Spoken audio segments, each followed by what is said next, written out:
Hello again. Chase the Traveler with a new episode.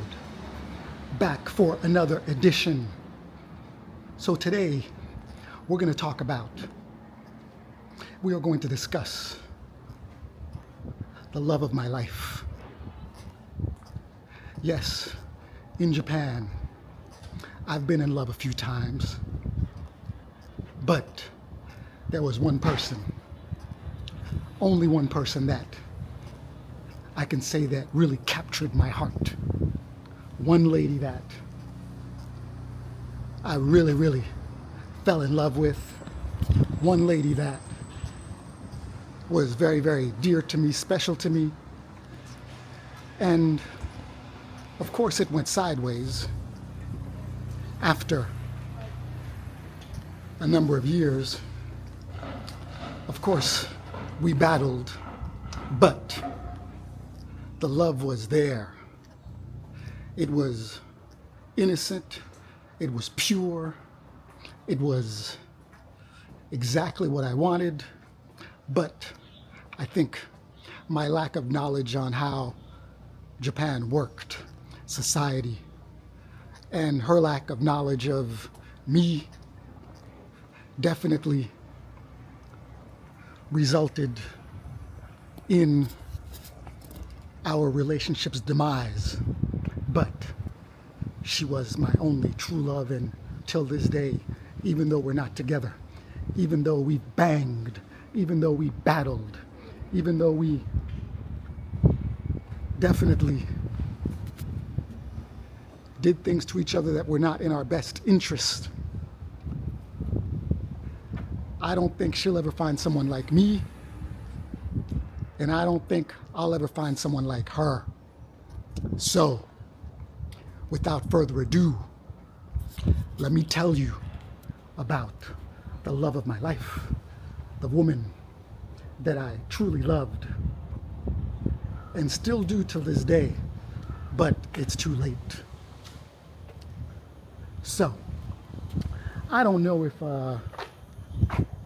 you've seen an episode where I told you the best place to meet a Japanese lady would be in your normal everyday places.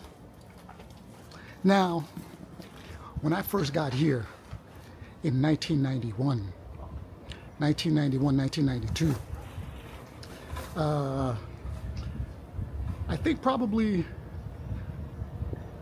maybe like a year later, or maybe it could have been like, a couple months into it, I was living in one of the worst neighborhoods.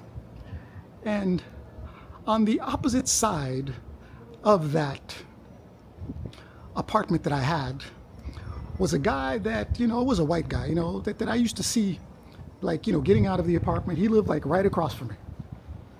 And, his name was Brendan. He was an Australian guy, but of course I didn't know him. But I didn't approach him. But we had to take the elevator a couple times. And, he was a foreigner, I was a foreigner. And after a while, I found out that, maybe a month or two into it, and asked him, what do you do here? Oh, well, I manage an English school up in Umeda. And I was like, oh, that's nice.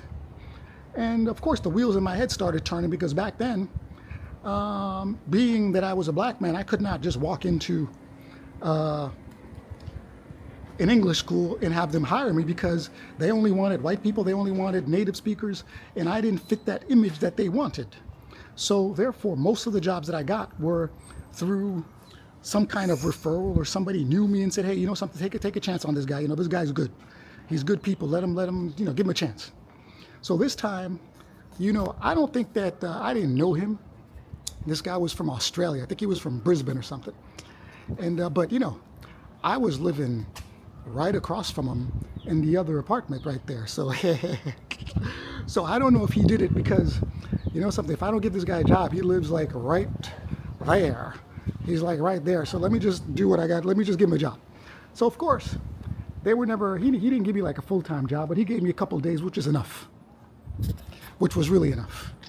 And so I started working at it. Now, when I started working over there, the guy who ran the place. No, no, no, no, no, no.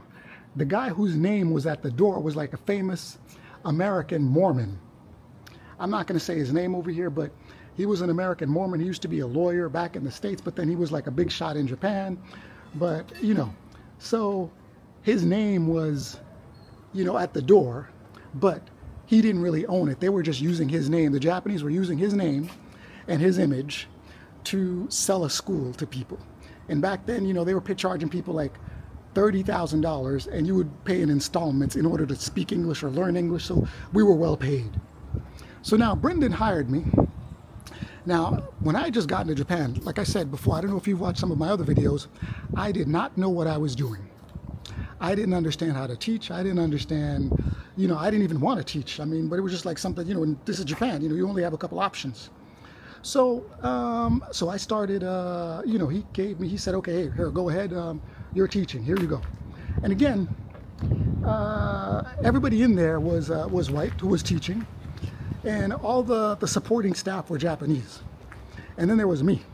I was like the oddity there. I was the only black man in there. And that school had a funny thing where they would put all their teachers' faces on a leaflet for everybody to see. So pretty much all the teachers' faces were on that leaflet. So now, if I went out, out like for a drink or something, some people could have said, "Oh, I know you. I've seen you in a leaflet," because that was because I had dreads back then. So now, all right, let's keep going. So now I'm working at this school, and like I said, I didn't know what I was doing, but little by little I understood what to do and everything. Every time the head teacher walked past my classroom and looked in, I was like scared. Oh my goodness, is this guy going to know that I don't know what I'm doing? But I made it through there. So now one day I saw a girl that was in there. I was about 21, 22. She was like 18, and she looked like an angel. She looked like a goddess. And I was like, dude, if I wanted to, if there's anybody that I wanted to marry, I wish she looked like that. And she was in my class. She was very, very quiet. I did my lesson like I was supposed to. She was in my class a couple times, and we didn't really, how do you say, talk other than basically me instructing her English and her learning, blah, blah, blah. So now, about a year, maybe 2 years into that job, I left but of course it's never under good terms, right? Over some stupid stuff. I had a problem with another Australian guy, and they basically closed ranks on me, so I ended up leaving. They didn't fire me, but I just knew that, okay, well, the next week I had like less hours. So I was like, okay, well, all right, since they're doing that, then I guess I better just step off before they do something more drastic. So I left and looked for other employment. Now, 2 or 3, I'd say, months later, I was taking the train to go home. And lo and behold, I see that girl that I thought was an angel standing on the platform. And I look at her. She looks at me. I'm looking at her. She's looking at me. And all of a sudden, I took a chance, and I don't necessarily remember how it happened or what I said, but back then you don't get, you get the digits. And I got her number, gave her my number. Then all of a sudden, we started talking. Now, again, like I said, I was 21, she was 18. We were about 4 years apart. So now we started talking. Little by little, I invited her to go out. We went out, but she was still going to that school. And I was kind of worried that, hey, you know something? I don't want you telling other people that we're sitting around, we're talking, because, it might not look good. But of course, she went over and told other people, kids at that age, she's 17, 18. And back then, teachers are like, it's like a prestigious thing to be a teacher at that time. Not anymore. So all of a sudden, I don't know what happened, but she told people. And but again, I wasn't working there anymore, so I didn't care. I started I started dating her. And after a while, she stopped going to that school, which I thought was a good thing, because I definitely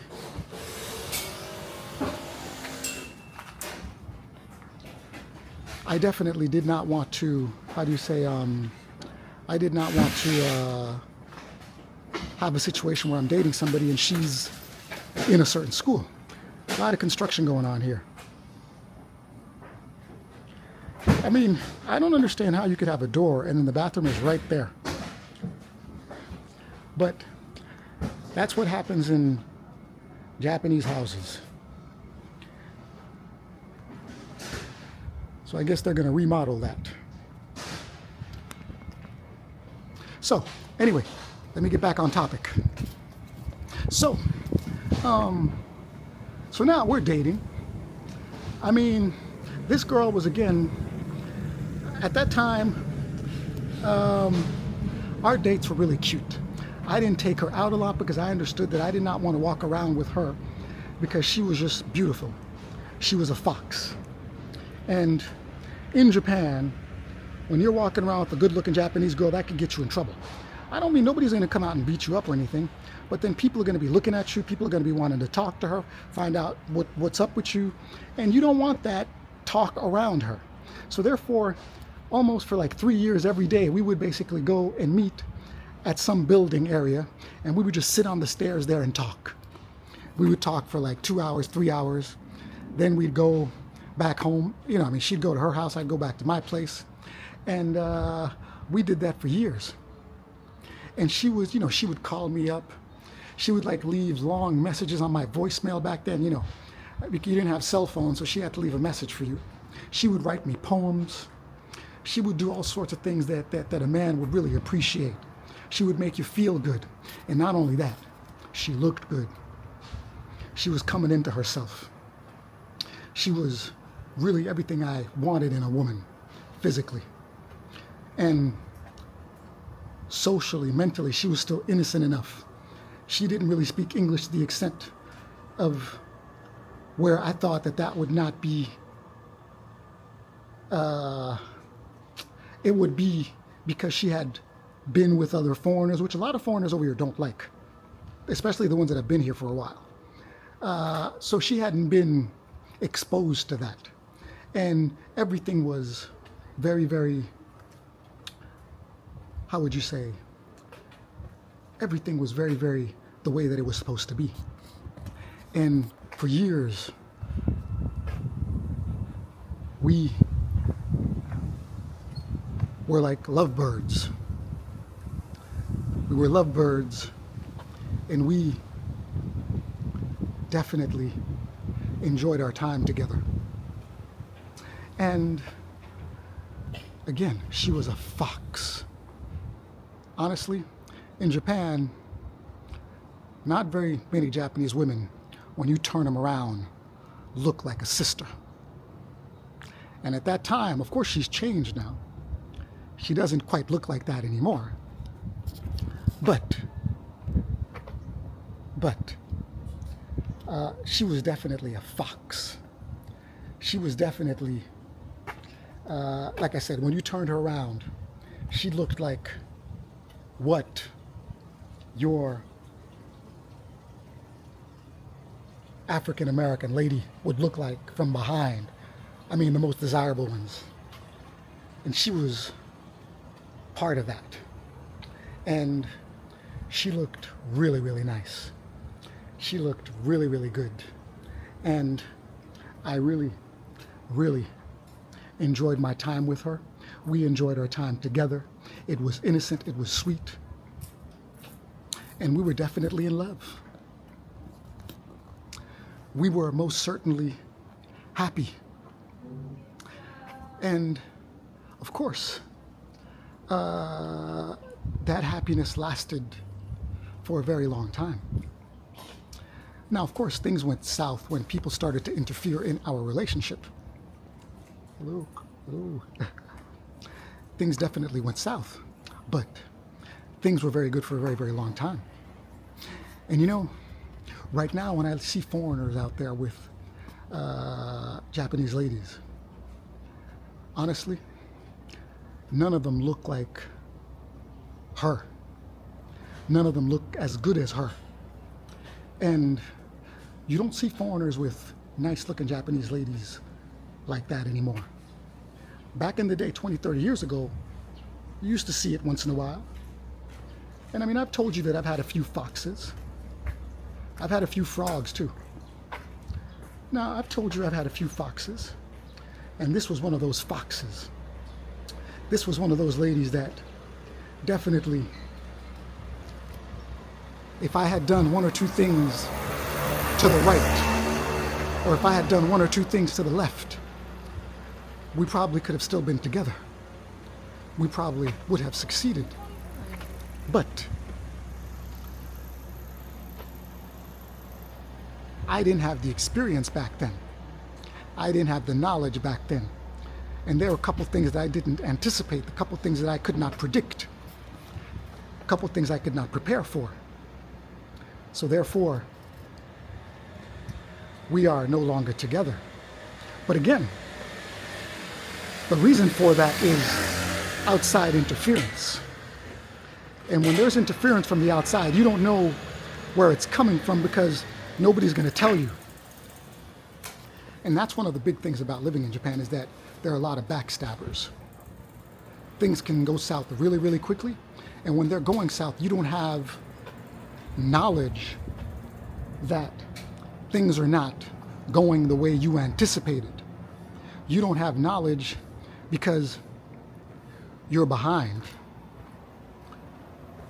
You are unaware of the things that are happening behind the scenes. You don't know that certain elements are working against you until it's too late. And usually, these elements are way ahead of you because they're out there planning around you and you don't even know what's happening. And you don't have any support in Japan. So therefore, there's no way for you to defend yourself, and there's no way for you to stop what's about to happen, because first of all, you don't know that it's coming. You don't know who's doing it, and nobody's going to tell you. So things can quickly go south before you even know it. And that's what happened to me with her. And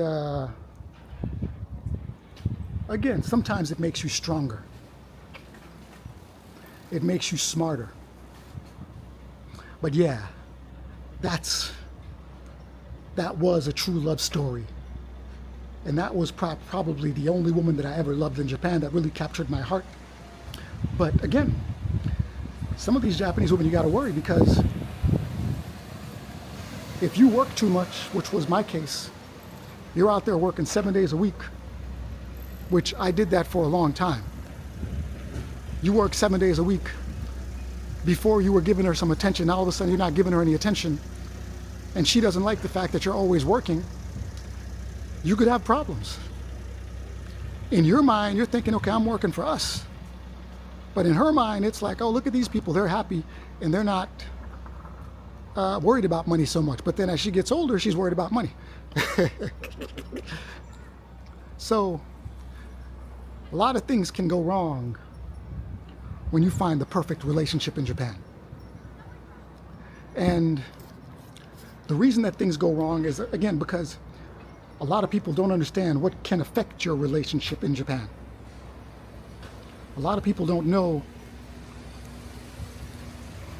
that anybody you bring around you, or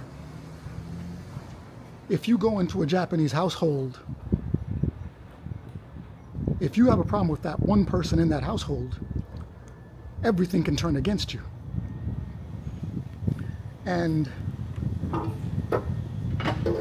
it's usually a coordinated effort. If you're not used to that, if you don't understand that, you're never, ever, ever going to be able to put up the kind of fight that you need to put up, or you're never going to be able to anticipate what's going to happen. because you don't have enough experience.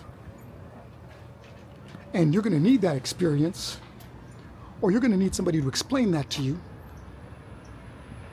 or you can fall victim.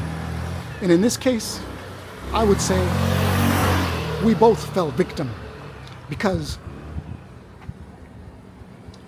we were in love, but now it's over. And if we had a little bit more support, we could have succeeded. So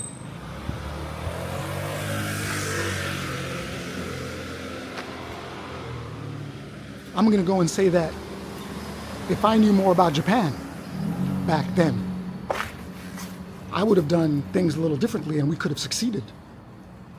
But since I didn't know enough about Japan, I didn't do what I needed to do. I didn't take the steps that I needed to take in order to succeed.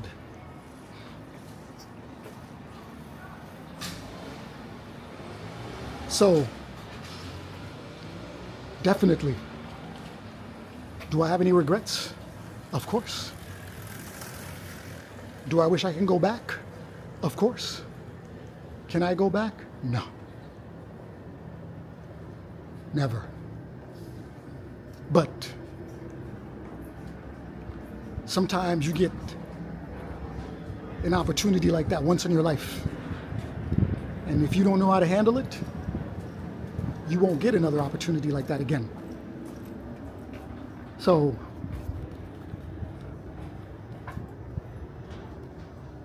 I would say that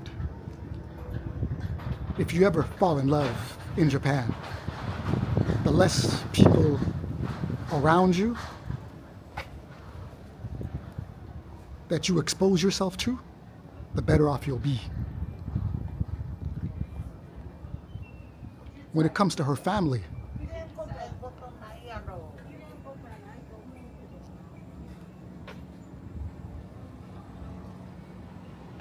it's best that you keep your distance to a certain degree, because they could be your best friend at the beginning, and they could be your worst enemy.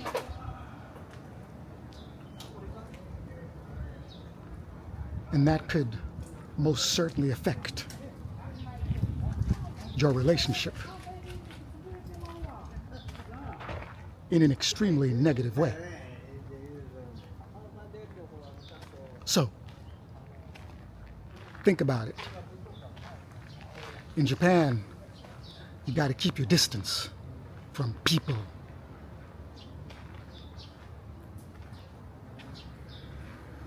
From certain people, from certain family members. You got to always be formal. No matter how informal things may get, that can hurt you.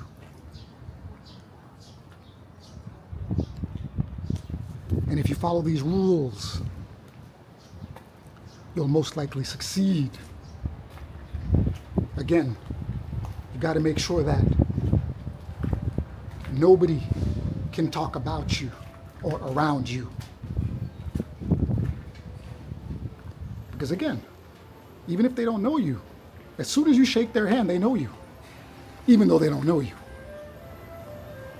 So anyway, Chase the Traveler, talking about one of the foxes, one of the sexiest ladies.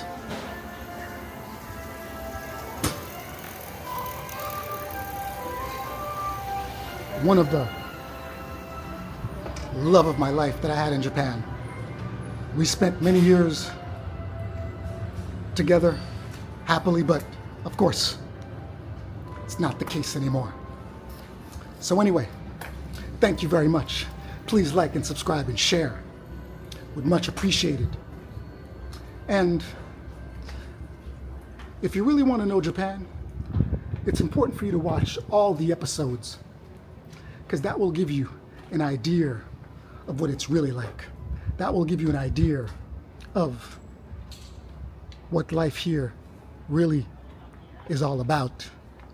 And you're never going to get that by watching one episode, 2 episodes, 3 episodes, because Japan is a little bit more complex than that. And I do the best that I can, of course. But I definitely feel that you should, if you really want to know a lot, I recommend you watch all the episodes. Thanks again. Chase the Traveler. Coming to you from Osaka.